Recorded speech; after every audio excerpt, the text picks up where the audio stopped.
Kita yan. Seri pa lang guys. Ano na naman, Bird? Lalapitan ko yun para masigurado kung talagang totoo. Ito ang Kaibiyang Tunnel. Ang Kaibiyang Tunnel ay isang man-made underground passageway. Ito ay sinimulang gawin noong 2009 at natapos noong 2013. Ang tunnel na ito ay nag-uugnay rin sa bayan ng Ternate sa Cavite patungo sa Nasugbu, Batangas. May taas ito na 4.85 meters at may haba itong 300 meters. Sa ngayon, ito ang longest subterranean road tunnel sa Pilipinas. Popular ang Kaibiyang Tunnel sa mga turista mula sa iba't ibang bayan. Maa-appreciate mo dito ang ganda ng kalikasan, sariwang hangin at exciting din ang daanan patungo dito. Subalit alam nyo ba, sa kabila ng pagiging popular ng lugar na ito, ay may mga kwentong kababalaghan at misteryo daw na bumabalot dito. May mga pagkakataon daw itong nararanasan ng mga dumadaan dito pagsapit ng dilim. Maghahating gabi na dumating kami sa tunnel at kapansin-pansin na wala na mga taong bumibisita rito. At agad naming pinakiramdaman ang paligid. Dito sa Kaibiyang Tunnel. So kung mapapansin nyo, madilim po talaga ang area. So mamaya-maya pong konti, mag-iikot-ikot po kami sa loob. At titingnan po namin kung may makapapansin po kami o may mararamdaman na kakaiba. So guys, may mga sabi-sabi kasi na meron daw pong paparamdam sa loob. Minsan daw po may nakikita sila na nakaputi sa loob. Tapos may pagkakataon din daw po na meron daw po na bata na bigla-bigla na lang daw po tumatakbo. Sa ngayon po, medyo maaga pa naman. Nasa 11:57 pa lang naman. Kita yan. 57 pa lang guys. Mag-alas 12 na. Kahit madilim ang paligid ay hindi namin maiwasan ng mamangha sa ganda ng konstruksyon ng subterranean road tunnel na ito.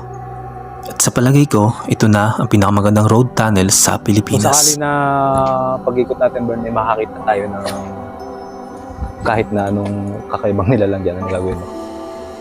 At lalapitan ko yun para masigurado kung talagang totoo.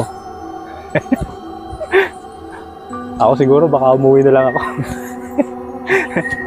Hindi guys, basta may ma-confirm lang po kami na parang kakaiba dito guys. Sasabihin talaga namin sa inyo. Napakadilim guys sa loob.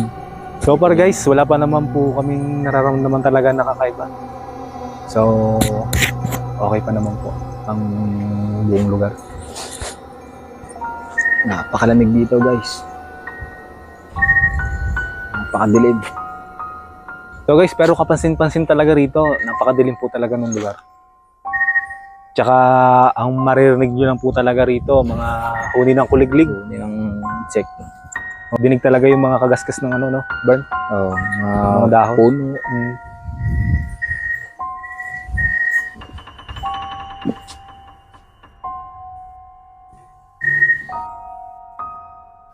Mahigit isang oras kami nagpahinga at nag-obserba sa harapan ng tunnel. Pinakiramdaman naming mabuti ang paligid at tanging tunog lamang ng kalikasan ang aming naobserbahan dito. 1:30 na ng madaling araw na nagpasya kaming pasukin ang loob ng tunnel. Habang pumapasok kami sa tunnel ay unti-unti namang tumatahimik ang paligid. Tahimik kami naglalakad habang nag-oobserba papasok ng tunnel. Kapansin-pansin ang haba at talagang napakadilim sa loob. Tanging ilaw lamang ng camera at reflector ang nakikita naming ilaw sa loob. Talaga, magayang ano. Yun naman guys, oh. May CCTV rin pala dyan. Ay, hindi. Ha? Ano yan? Baka Ilaw? ilaw yan. Ilaw lang siguro. Oo. Nung nasa gitna na kami ng tunnel, ay wala naman kaming napansin na kakaiba at hindi naman mabigat ang pakiramdam namin dito. Tatayo, balahibo, mga ganun. Oo, parang hindi naman. Okay naman siya. Siguro tiyempuhan lang din talaga yung sinasabi nila na may nagpaparamdam dito. Ayun nga sa mga sabi-sabi. Diba? Nagpatuloy lang kami sa paglalakad at pag-oobserba dito. Talagang malawak yung ano, mahaba yung lugar. Talagang ano eh. At saka dito, pagdating dito sa gitna, nag-e-echo na talaga yung paligid. No? Oo. Oh. Nag-e-echo na yung boses mo. Haba ng anong to, tunnel na to. Oh, 300 meters.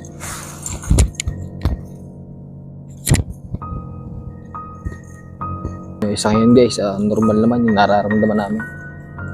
Wala naman kaming kakaibang nararamdaman. Halos 2 oras din ang aming itinagal sa loob ng tunnel. Dito ay patuloy lang kami nagmasid at nakiramdam sa paligid. May mga pagkakataon din na kapag malakas ang hangin sa labas ay madidinig mo dito ang ihip ng hangin. At pag tahimik naman ang hangin, tanging mga yabag lamang ng aming mga paa ang aming nadidinig dito.